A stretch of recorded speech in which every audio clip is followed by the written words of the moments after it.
Hey everyone, welcome back to Make It Happen Mondays, where we talk about sales, business, entrepreneurship, personal growth, mental health, and everything in between with guests who I truly respect and I think make a positive impact on the world around us. Now, today's guest is Brian Will.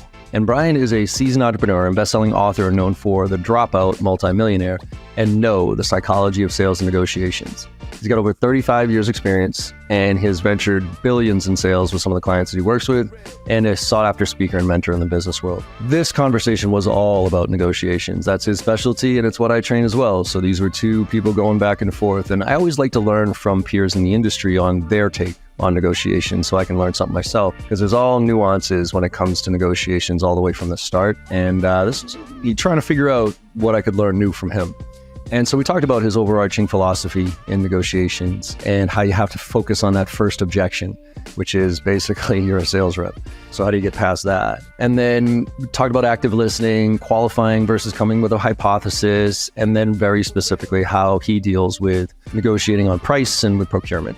And so very tactical conversation here. I think you'll see a little bit of value from both of us from a tactical standpoint. Would love to hear your feedback on this one. And maybe this one will help you close that next deal a little bit faster. So hope you enjoy the conversation as much as I did. Let's make it happen.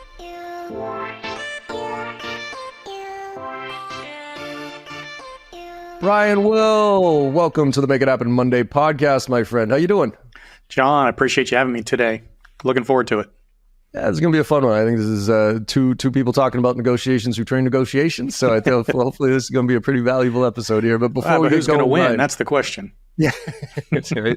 Well, let's talk about that later on about what win actually means in a negotiation. But Brian, give us the origin story, man. Where are you coming from, growing up, and all that other stuff? Like I always say, I want to know the kind of where your mentality came from, parents, work, early age, and that stuff like that, and then we'll dive into your expertise. So give us a little backstory here. Yeah, I call myself the most unconventionally educated guy out there, right? So Yep. Grew up in Ohio, had a grandfather with a third grade education who owned multiple businesses I used to hang out with in the summertime and run around to his car lots and his construction company and his dozer company. And I don't know at the time if that left an impression on me, but it certainly seems to have as you go back and connect the dots through your life. But totally, yeah. Had a rough childhood, rough upbringing, failed out of high school when I was 16, managed to get back in and graduate, but ended up with like a 1.2 GPA. Got kicked out of the house at 18, no place to go, so I joined the military. Did 4 years Air Force, 4 years Army, did 2 services, which is weird, but I did. And then got out and couldn't hold a job, kept getting fired from everything I tried to do. And so finally decided that I might as well work for myself because I couldn't work for anybody else. Started my first company. It was in landscaping, built it into 7 franchises, lost everything. Had to start over, got into the insurance industry. 2 years after I started that, sold it to a venture capital firm. This was the dawn of the internet back in 1999. Went to work for those guys. We ended up developing a software platform that we sold to the largest insurance carriers in the country. Left there, started another online insurance company that I ended up selling to another venture capital firm. It's called getinsured.com today. Powers, I think, 9 different states on the ACA exchange.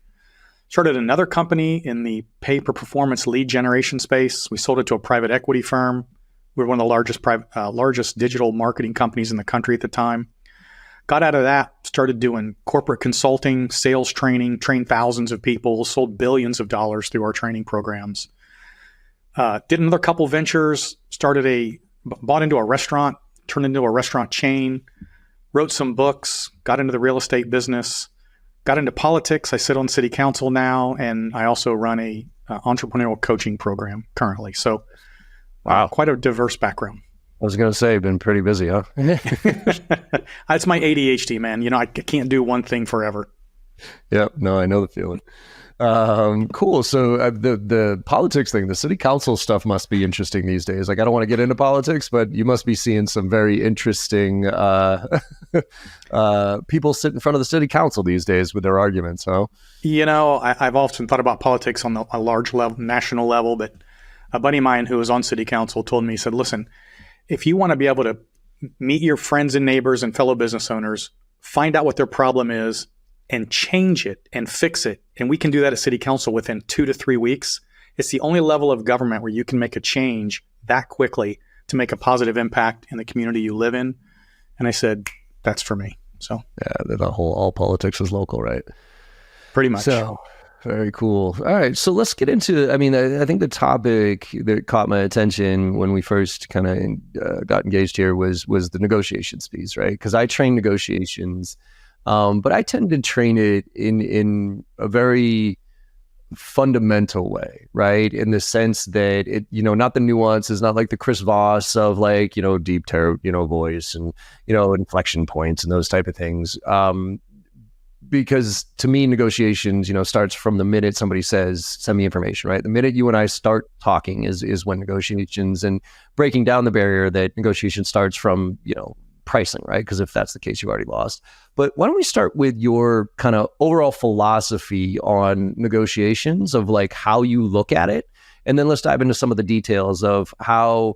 And then I'd love to learn about how things have changed over the years for you since you've been in the game, right, as it relates to negotiations. So let's start with the overarching philosophy here. Yeah. So I heard this the other day, and it was a good way to explain the premise behind my teaching, is that the sales process, most people think, starts the first minute they lay eyes on you, the first minute they hear your voice or whatever. The sales process does not start then. If you're waiting to start the sales process when you're meeting your customer, you've waited too long. The sales process starts in the preparation, first of all. You need to be prepared as a salesperson on what your product is. As I like to say, the big why question: why should they buy your product? And even more importantly, why should they buy it from you? Because if you can't answer those two questions, you're literally pushing a commodity. And if you're pushing a commodity they can buy anywhere, then you're never going to grow, scale, get big, or be really good at what you do. So preparation is the first thing. After that, my sales training tends to focus on, and I'm not going to say this, but don't judge me too quick, it's overcoming objections. And everybody goes, yeah, that's what they all say. Right. But we focus on overcoming objections before the client has them. Because if I can overcome your objections before you have them, then you're never going to have them. Right. And then we talk about, well, how do you overcome objections before the client has them? Well, this is part of your preparation, right? No matter what you sell, and I've been through company after company, whatever your sales team or your sales force is out there selling, they are finding the exact same objections every single time. And it's a lot of, it's either price or it's why or the when, right? It's a price, it's the when are they looking to buy, if they're looking to buy, it's about the company. All the whys and the whens are going to be the objections. So if you can identify what those 5 or 6 common objections are that your sales force, your sales team is getting every single time, and we can build a sales script or a sales process around that, then we can work through overcoming those objections in what I call the fact-finding phase. And we do that through pause for effect, and we do that through check-ins and positive affirmations, all the things we teach in sales training. But if you can overcome those objections before they have them, then the client gets to the end of the sales process and they don't have anything left to object to, right? So that's a simplistic way of saying it. And then back to our preparation and our overcoming objections, I always focus on the first objection. And this is the same objection in every single sales situation worldwide, right? The very first objection in sales is that you're a salesperson. See, you laughed when I said that. You're like, yep, that's true. Why? Because people automatically distrust salespeople. And I love to use extreme examples to prove my point. And my first example is, have you ever been, John, and bought a new car on a car lot? Have you ever bought a new car? When you walked on the car lot, did you think that the car salesman was going to give you the best price possible at the best deal possible, and he was going to be looking out for your best interests? No, you did not. I've never, ever, ever had anybody tell me yes. And so if that's the way you feel about the salesperson that you're about to talk to, that's the way people feel about you. And you have to understand that that wall of mistrust is between you and that client at the very moment they lay eyes on you and at the moment they hear you speak for the first time. That wall of mistrust is between you, and that is your first objection. And if you don't figure out how to get that objection to go away, you're going to be fighting that objection during the entire sales process. And that's what that'll be your biggest one, your biggest problem. So with that, I mean, there's a couple of different approaches to that, right? One is you educate and show that you're not. The other is to just head it off right out the gate, right? To your point about objection handling, sometimes, like I talk a lot about proactive. Like, biggest thing I always tell reps is proactive versus reactive when it comes to objection handling. It's the same thing that you say, which is, the objection. I'm gonna have a couple of answers for it based on, so it's not like the first time you've ever dealt with it before. But when it comes to you're a salesperson, I mean, I could easily see literally like starting with, so I know for a fact that you're probably only going to believe half the shit that comes out of my mouth. So let's start with that, right? And almost you could start it with humor, but are there some other ways that you break down that barrier outside of the, I mean, I know it comes with preparation and show you've done your homework and that type of stuff, but are there some tactical things that you say that are easy ways to just break through that barrier and kind of earn that trust up front? 100%. So what we need to understand is I start off my sales training with people don't like salespeople. It's not that they don't like you as an individual. You're probably a great guy, right? You have kids, you teach, you coach Little League on the weekends, you have parties, your neighbors are over, you're a lot of fun. But when you put your sales hat on, they don't trust you. And they don't trust you because they're afraid of you. And what they're afraid of is they're afraid of being sold. Because everybody thinks if you're a salesperson, you have some sales voodoo magic you're going to whip out and make them do something they don't want to do. Make them get a deal that is not the best deal possible. They are afraid of you, and they are afraid of the unknown, right? If they're afraid of being sold, then they're afraid of the unknown, which is what you're going to do to try to sell them. Yep. And so if we can take away the fear of the unknown and the fear of being sold, that wall of mistrust will begin to come down. And so we do that, and this is going to sound funny because I have literally never heard of the Sandler training process before in my life, but I listened to one of your podcasts and I follow their upfront contract to a T. So I don't know if they stole it from me because I've been doing this for 25 years or I stole it from them subconsciously. But we do that by taking away the fear of the unknown and the fear of being sold. And I would say, hey, John, listen, I understand you're looking for whatever, solar panels. Listen, I don't know if what I've got is going to work for you. So what I need to do is I need to ask you a bunch of questions. And once I get through those questions, we'll make a determination on if what I have is going to fit your need. If it does, I'm going to run through a couple options. I'll give you some pricing, and I'm going to let you decide, is that fair enough? Okay. By the way, that is almost freaking word for word on what I read on the Sandler Training Set website, and I've never seen it before in my life. Well, what's funny about that, I always Sandler's so protective of their stuff. Like they're probably the biggest, they're a franchise model, right? So anybody can be a Sandler rep, and so they control their content really, really strictly. And they actually even go after, my good friend Richard Harris came up with I think he calls it the trust contract or something like that. And it's similar. And they actually came after him legally saying, you can't do that. It's ours. And really all the Sandler upfront contract is a trial close. It's an if-then statement, right? It's like, hey, if we were to address all these things, would you feel comfortable taking that next step with us? And if not, no worries, right? So that's all it is. And they just put the upfront contract, trademark on it, which is ridiculous. So I've never used that terminology. I just call it overcoming the first objection, right? Yeah. So anyway, that's what we do. And as I like to say, the person's not going to say, no, please don't give me my options. Please don't let me decide if it's worth my while. Please lie to me and please take it. They're not going to do that. Yeah. And so at that point, as long as I do what I say I'm going to do, I'm starting the process with them. We are moving through it. They know where they are. I know where they know where they're going. I know where we're going. And we move through the process from there on. So that is the first objection. And when we go into organizations, I just came back from Seattle, Washington, working with an organization in windows and doors. And I had to specify in the window and door business, this is what we say and this is how we do it. And this is, so that is, that's what I base it on. Overcoming objections before they have them. Now, how do you show, because there's a couple of different, right? I want to get to the pricing objection. That's the one probably always everybody asks about, well, at least they ask for me, but there is an art and a science around showing your preparation for a meeting and building that trust, right? So I think that, you start by breaking down like, hey, here's what we're here to talk about. If you're not cool with this afterwards, feel free to kick me out.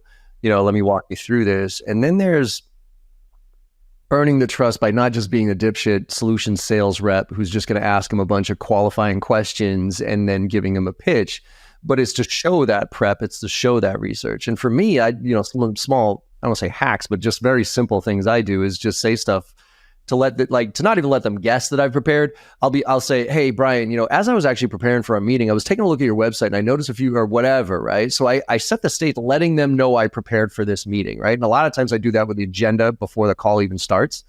But how do you, I guess, show your expertise of knowledge of their business and their situation how do you ease into that with kind of guiding them through early on to kind of get them to open up? Because inherently, I think starting with the upfront contract or whatever you want to call it is good. But then there's a part of just engaging with them so that they start to open up with you about, actual information as opposed to just the surface level shit.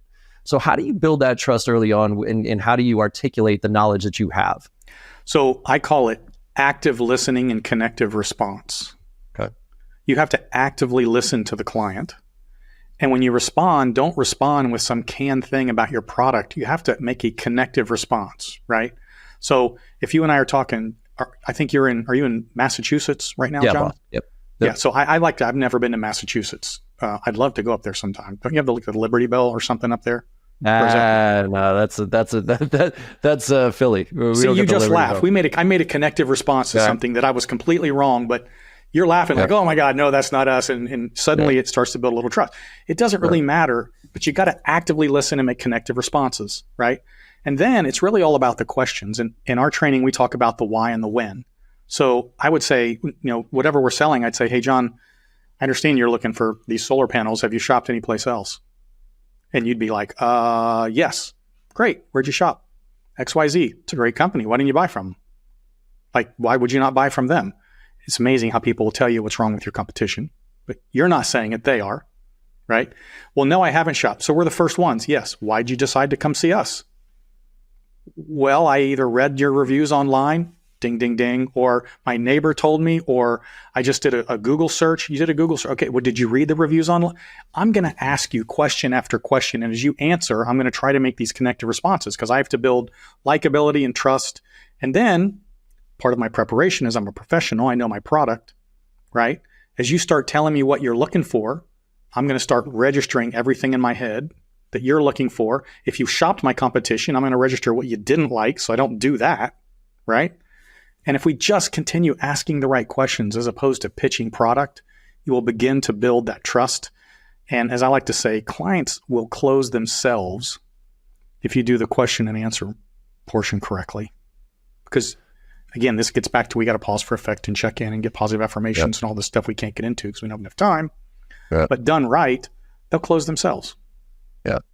So where do you think, I think there's this transition that we're in, right? I mean, Xerox came out with solution selling back in the early 80s, something like that, where it was, asking really good questions. And it started like that was the transition from product pitch, right? And I think the internet ultimately took the product pitch value away from us. And this, where before the internet, we did have the information. So it was somewhat valid to give you a product pitch because you've never seen this before, right? But then solution selling and the internet came out, kind of ruined that. And then it came to, and I'm sure you've heard the stats, but corporate executive board came out with the stat a long time ago with Challenger Sale, how by the time somebody comes to us or whatever, they're already 60 to 70% of the way through the sales process because they're selling from so much information out there about us. And so now, I did a session or a call with a good friend of mine, Doug Landis, who has this theory that traditional discovery is dead, right? Like asking just basic questions and then flipping it over to a solution that can solve those problems. And you right now, especially if you're talking with executives, you have to come with some type of hypothesis. You have to come based on your research, based on the prep that you do for that meeting. If you're going to meet with an executive, C-level, whoever, discovering or qualifying them ain't going to fly. Like you have to punch them in the mouth with something that, hey, based on my knowledge, here's what my assumptions are, here's what I think might be your issue, that type of thing. So where do you fall on that? Asking questions versus having a hypothesis when you're talking specifically to like executives of companies, if you will, versus individuals. I'm not sure I believe in the don't the discovery being dead because I tell people this all the time.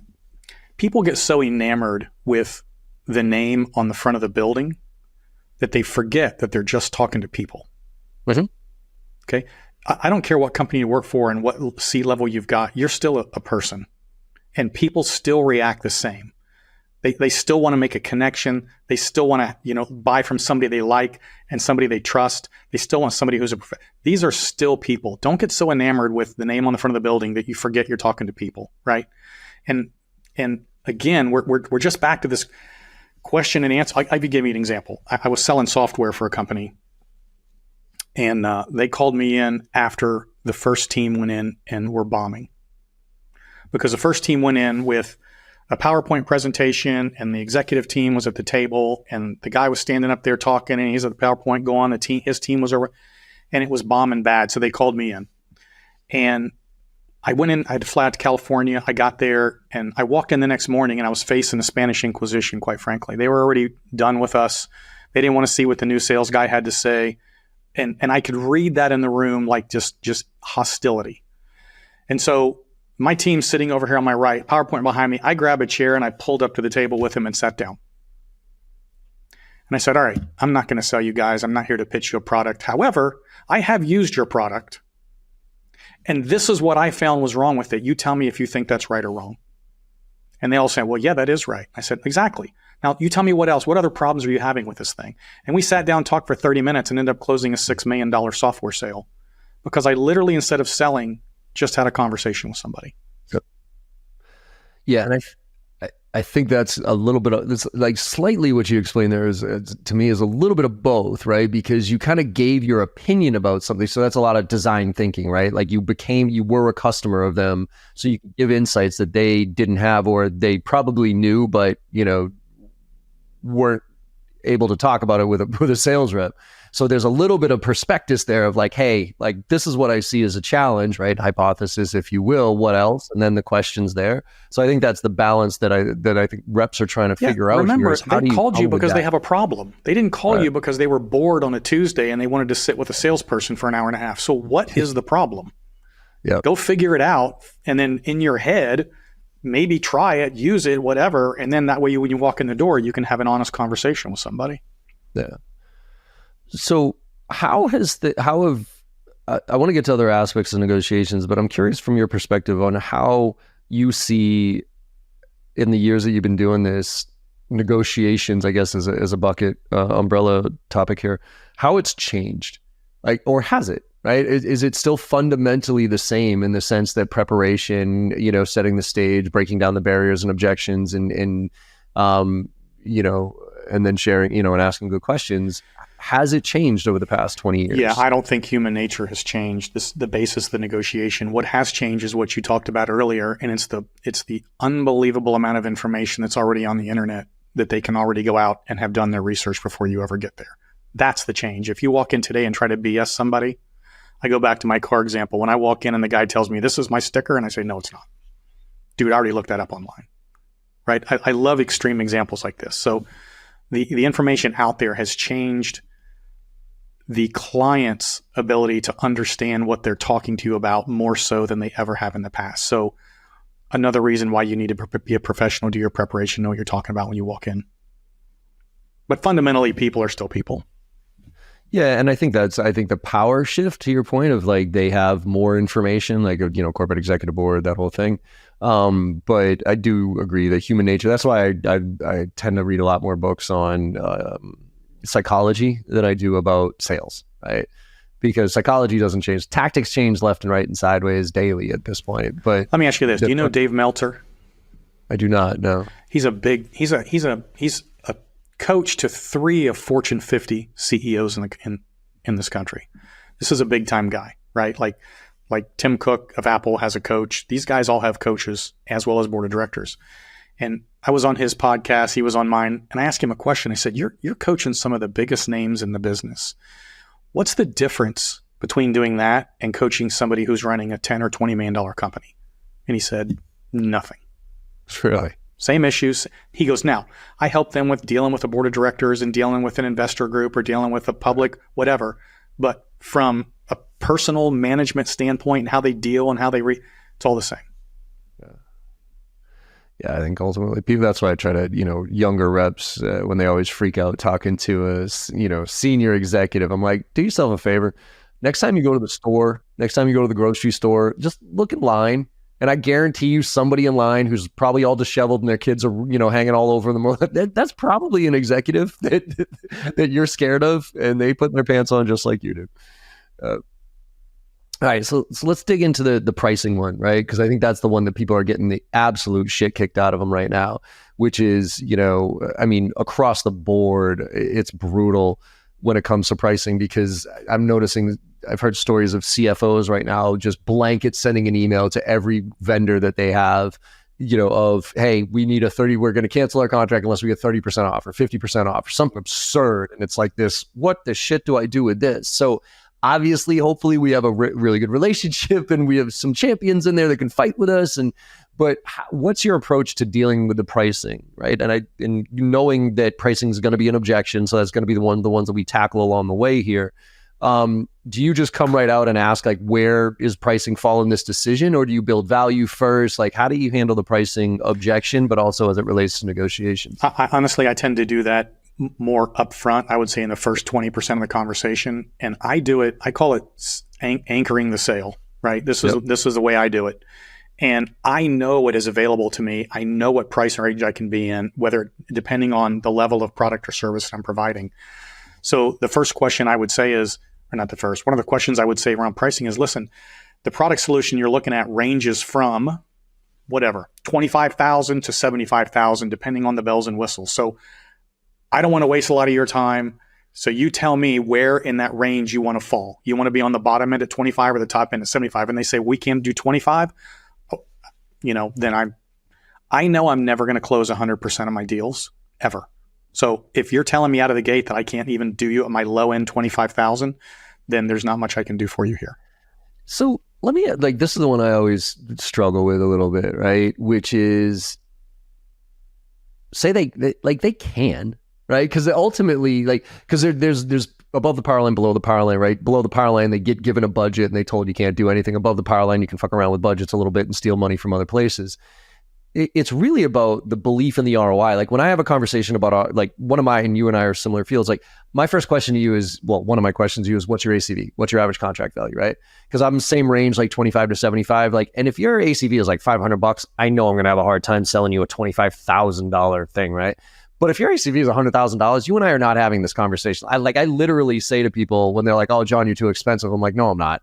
And they're like, excuse me? I'm like, I'm not. I'm like, you told me your ACV is $100,000. You're telling me that by going through my training, not one person is going to get one extra deal that's going to close. Then why are we even having this conversation, right? So my point is, I guess pricing is always relative, right? Budget's always relative. And so if somebody says no, but you're looking at them and you're looking at them from the outside, they fit a similar perspective. You can add value. They got that problem that you just identified to that other person. How do you handle that? Like where you're just like, because you might walk away from something where if you dug a little bit, because I'm the same with you. I walk away from shit. I'm like, if you can't afford this, I'm out. I don't want to waste my time here. But I also look at it and I'm like, shit, you actually do really need this. And I could really make a difference for your business. But that that $500 budget that you have is just ridiculous. I literally had this conversation this morning. Somebody that came out of my past from about 3 years ago. Hey man, I really want to talk to you about your coaching program. I really would love to have your help. And can we have a conversation? I was hoping since we're friends, you could maybe cut me a break on the price. And I said, I got to be honest with you. I don't even know if I can work with you, number one.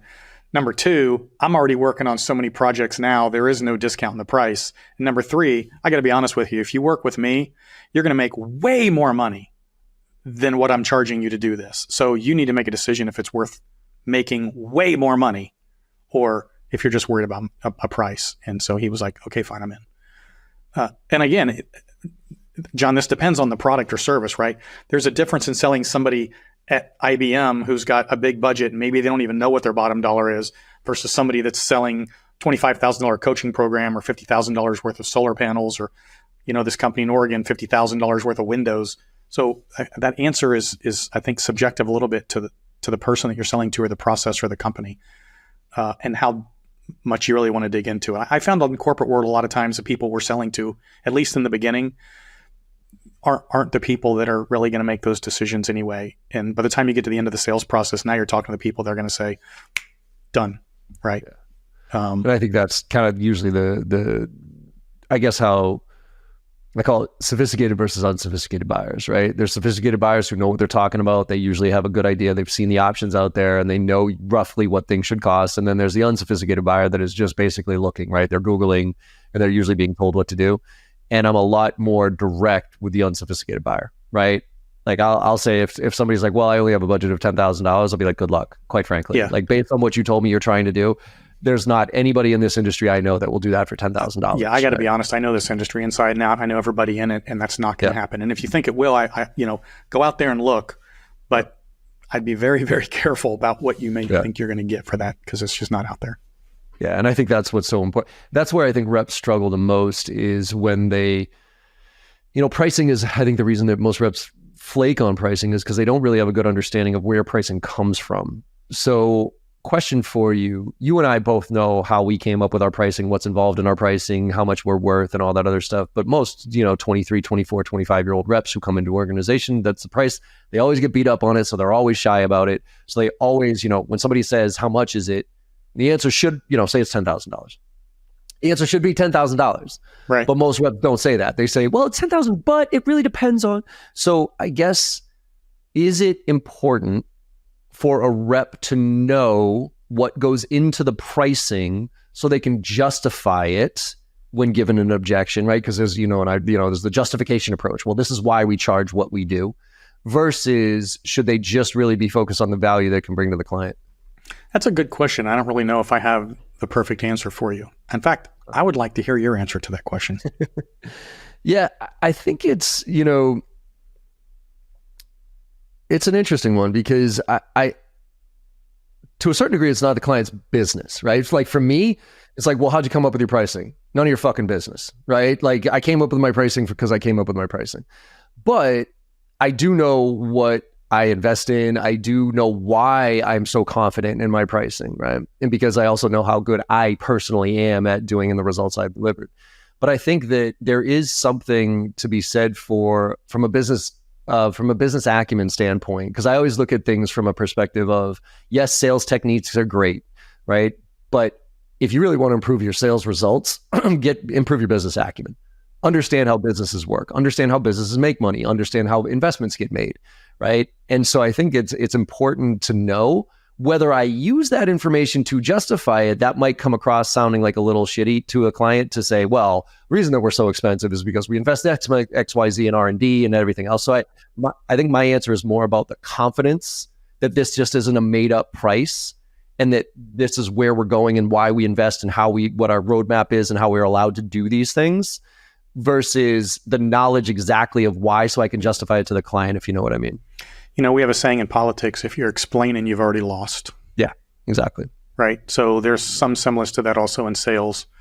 It's just, it is what it is. Like, my pricing is this, and that's what it is. I think the challenge, like, I live mostly in the SaaS world, right? And so SaaS pricing is like, it's an enigma, right? It's like, who knows? And most of these companies are unprofitable. So it's like, you can't tell me that you, so you look at it and you're like, well, I know, like, for Salesforce, for instance, $1,500 a license. It costs them a fraction of a penny to give me that extra license. So I'm not saying it's all profit, but it's pretty freaking profitable to say. So that's why I feel bad for reps who are selling SaaS type solutions. It's like, well, I have 100 licenses here. Well, that should be X amount of dollars. Well, come on. It doesn't cost you that much more. Give me an extra 20 for free or something like that, right? And they have a hard time. So let's use that scenario. Say it's 100 licenses. The client's trying to get additional or beat you up a little bit. Outside of justifying pricing, outside of trying to deal with that objection up front, what else do you do in that scenario? Or do you get something else in return? Like, how flexible are you on some of that stuff towards the end? So it's interesting. I also, again, as I sit on city council, get to make decisions on buying licensing. We just did a giant one with Microsoft not too long ago. So I can see both sides of that argument. So if I was talking to you about buying those, I would tell you that everything's negotiable.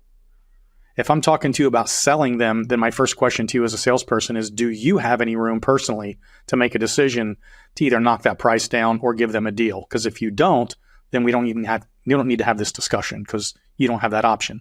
If you do, then now we're going to get into this whole, conversation about how you anchor and what you're willing to give up and what you're not. So, I just renegotiated a deal with Microsoft and we got a deal. So, it is possible to do.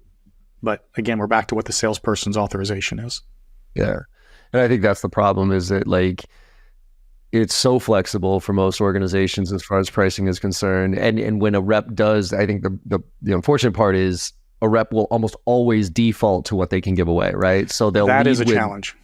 right? They'll lead with whatever the price, like I said, or even how they present it. It's 10,000, but it really depends. Like I might have listened to your competition. I heard 20 grand from this one, 15 grand from this one. I heard 10 from you. I was like, holy shit, that's actually really, like, that's really good. But literally, as soon as the word "but" comes out of your mouth, I'm not paying 10 grand anymore. Like, you just gave me a discount without even me asking for it. Again, right? I think we're back to your preparation and knowing your competition. And hey, who have you shopped with? Well, we looked at XYZ company and XYZ company over here.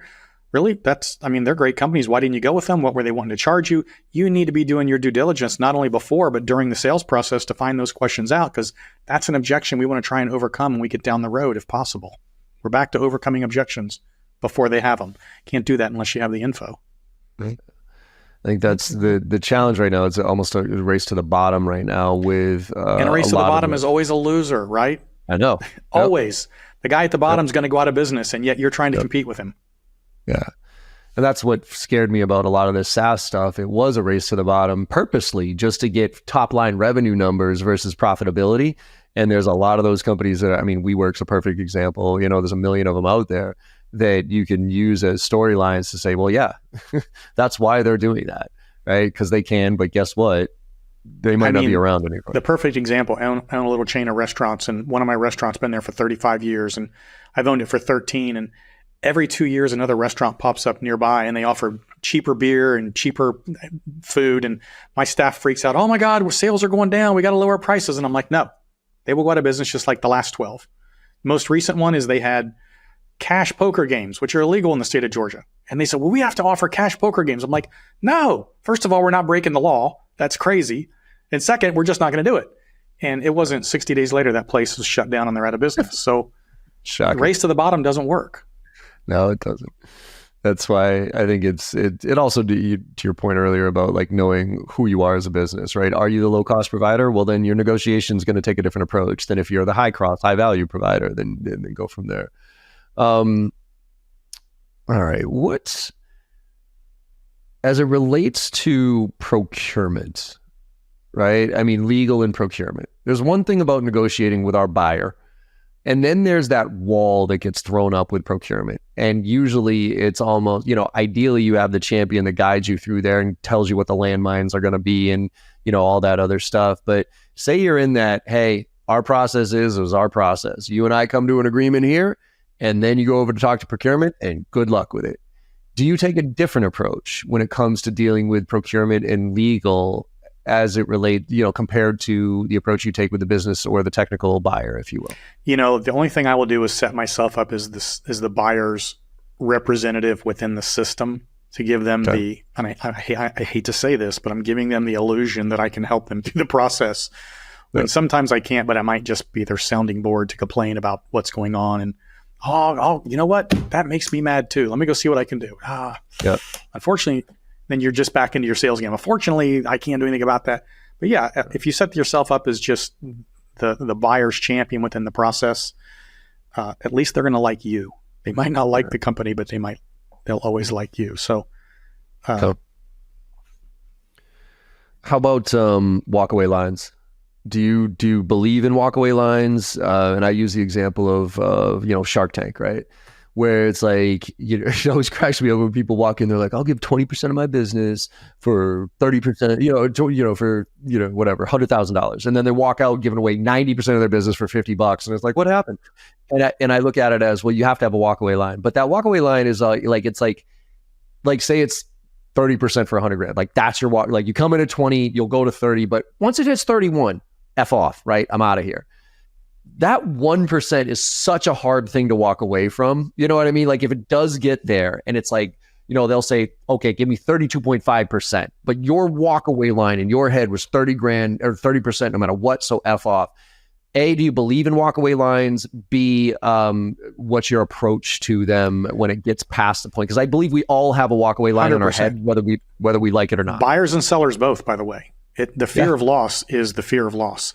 If you're trying to sell me something for 100 and I'm offering it 80 and we're all the way down to 82, you have the same fear of loss of losing the sale that you've already decided what you're going to spend the money on, right? And it's like, oh my God, it's only 1 more percent. But I talk about in my book all the time, you need to walk away. And my argument has been the very worst that's going to happen is you're going to get it for the other price. That's the worst that's going to happen, right? They're not going to be like, I'll sell it to you for 82 and you say 81 and we walk away. And when I come back, they want 83. They're still going to want it. It's still 82, right? But I will walk away because I don't get emotionally involved in these type of deals, in any deal. I'll walk away and then let everything sit. And I'm telling you, it's amazing how many times those deals will still happen. Yeah. 100% walk away. It's that calling their bluff, basically. And I think that's what I learned from a good friend of mine was they, especially when it comes to procurement, they call it nibbling, where what they'll do is they'll wait all the way to the end, right? Literally day of signing. And they'll just get that one extra little shit thing right before. So they'll say, like, say you agreed to a 3-year contract at this discount rate and everything's locked up and whatever. They'll come back right at the end and be like, look, we're ready to go. Just instead of doing a 3-year, we just want a 1 year. So if you just make that quick little upgrade, we'll sign today. And most reps will fold because they're so, like, they put so much into it, right? I do it all the time to reps. Yeah. I do it all the time. And then what you do is you just say, okay, no, sorry. And you walk away, and 90% of the time, 9 times out of 10, they'll probably say, all right, well, let's move forward. Fine. Yeah, we call this the Brian Will negotiation sales training course within my companies. And all my managers that work for me know it. They're like, oh my God, here we go. I can't believe that worked. Because I'll be like, no, tell them no, walk away. Yeah. And they'll come back the next day, okay, they did the deal. Yep. And I think that's where, like, again, know your audience, right? Know how much value, know that you are the best provider. I think there's got to be some confidence in there that you're the best fit for what they're trying to accomplish and that the others aren't. And it's not seen as a, apples to apples comparison of you and the vendor who is 20%, 30%, 50% cheaper. I always tell people, listen, you better become a good negotiator in whatever business you're in, because if you're not, and you come up against a good negotiator, you're going to lose. Yeah, that's why there's a couple of things I picked up from Chris Voss where, like, professional negotiators will act, everybody says we want a win-win situation. Like, that's the ultimate goal, right? But if somebody ever walks into a negotiation and says they want a win-win, all your spidey senses should be up, because they're probably a professional negotiator and they're going to start with a very inflated version of what they want and end up ultimately how they wanted. Whereas you're going to start with what you wanted and then you're going to end up with less. So. Yep, you're going to let the client. If you let the other person anchor that sale, whether the top or the bottom, you're screwed. You need to anchor it. Richard Branson has this quote: If your first offer doesn't insult them, you've offered too much. Which gets back to the no. Like, no matter what the offer is, I'm going to say no. Because it's just no. I may end up paying what you want, but my first answer is no. All right, so let's finish with this. What's been your favorite negotiations that you've ever done that you got, like, you thought was fun? You know what I mean? And it wasn't just easy. Like, was there one that stands out for you that you were like, that was a blast? So this one was on a purchase I made. So I told you I own a small chain of restaurants. This goes back about 13 years. And I had looked at a friend of mine who's a broker sends me this thing for a restaurant that was for sale. And I said, send me the numbers. And so he sent me the numbers on the restaurant. I realized that they had 4 of this. It was a little 4 restaurant chain. And I looked at the numbers and I looked at the P&Ls and realized that we had what we call a distressed owner, not a distressed business. And so I said, well, send me all 4. I want to look at all 4 restaurants, not just one, which would have been way over $1 million to buy. And so I got the numbers and I started doing my due diligence, by the way, my preparation for the negotiation, only to find out that this guy was 6 months behind in his rent. He hadn't paid his federal taxes of the tune of about $180,000, and he hadn't paid state taxes of the tune of about $105,000. So he was almost $600,000 in debt. I also found out by talking to the landlords that they had filed a dispossessory against the guy, and they were going to shut him down the following Monday. This is the day before Halloween, 2010. So I called the broker and I said, have this guy meet us over at the restaurant. And so I went in one of the restaurants and I met him. His name was Billy. I said, here's the deal, Billy. I'm not bullshitting you. You're out of business on Monday. You got nothing to sell. You owe everybody everything. So here's what you're going to do. I handed him 4 pieces of paper. I said, you're going to sign over all these restaurants to me and you're going to walk away. I'll let you drink for free for 6 months. And in turn, I will help get you out of some of this debt. I ain't paying it, but I'll get you out of some of this debt. And he signed. And I got 4 restaurants doing about $6 million in revenue for $0. I mean, left the money in the till, the liquor on the shelves, the food in the freezers. He just walked out the door so he could drink for free for 6 months. That was an amazing deal I did. I made millions of dollars off of those restaurants. Nice. Yeah. I mean, again, and I'm always due curious. diligence though. Yeah, exactly. Due diligence, right? Because you have to, there's the other thing about like lifestyle versus growth businesses that I always look at, right? Is especially when it comes to individual owners, like, are they doing this for a lifestyle, and what does that lifestyle look like? Right? Because I go back to Shark Tank. Like, some people like have got their whole life savings, and then the sharks look at them and say, what if we just bought this from you for $1 million? Like, and they, it's their baby, and they're like, no, but it's like, you got to give that away because this is going to be your boat anchor that's going to take you down. Be psyched that somebody's willing to pay $1 million for something you created, right? Or be psyched that somebody's just going to get you out of debt so you don't have to deal with this shit anymore. 100%. Those guys are expert negotiators, man. You're not going to win against them. No, absolutely not. Awesome. Well, this has been fun, Brian. Tell people where they can find out or a little bit more information about your program and everything else, and where you want them to connect with you. Yeah, brianwillmedia.com. brianwillmedia.com. My books are on there, my podcast, my coaching programs, everything's on brianwillmedia.com. If you have any questions, drop me a message on there. We'll get back to you. Awesome, man. I appreciate it. And everybody listening, it's a pretty easy name, Brian Will, W-I-L-L. You can probably find him on LinkedIn and all the wonderful social channels. Yeah, so your profile's pretty legit. So I'm looking at it right now, as a matter of fact. But awesome, Brian. Well, thank you so much for coming on, man. I really appreciate it. This is, like I said, a fun conversation. John, thanks for having me on Make It Happen Mondays. Love it. And for everybody out there, hope you enjoyed the conversation as much as I did. Gave you some good nuggets and tips and things to think about that you can use to negotiate towards the end of this year and close out the year strong. And like I always say at the end of all these podcasts, go out there and make somebody smile today. Because no matter how bad your day went or you think it's going, you make somebody smile and you know you had a good day. And the world needs a lot more of that right now. So thank you all very much, and I will see you on the other side. I hope you enjoyed that conversation as much as I did. With your support and our incredible guests, we're one of the top sales podcasts out there right now, and I can't thank you enough. Now, to keep the momentum going, it would mean the world to me if you could go and leave a 5-star review on your favorite podcast platform and share some of your favorite episodes with your network. Also, check out my new website, jbarrows.com, where you'll find even more ways to engage. There's a ton of free content, and you can also get trained from me directly as an individual or for your team. Look, I'm out there selling every day just like you are, and I'm doing my best to stay on top of all the latest trends in sales and technology. So if you're looking to level up and you give a shit about this profession of sales, let's connect and make it happen together.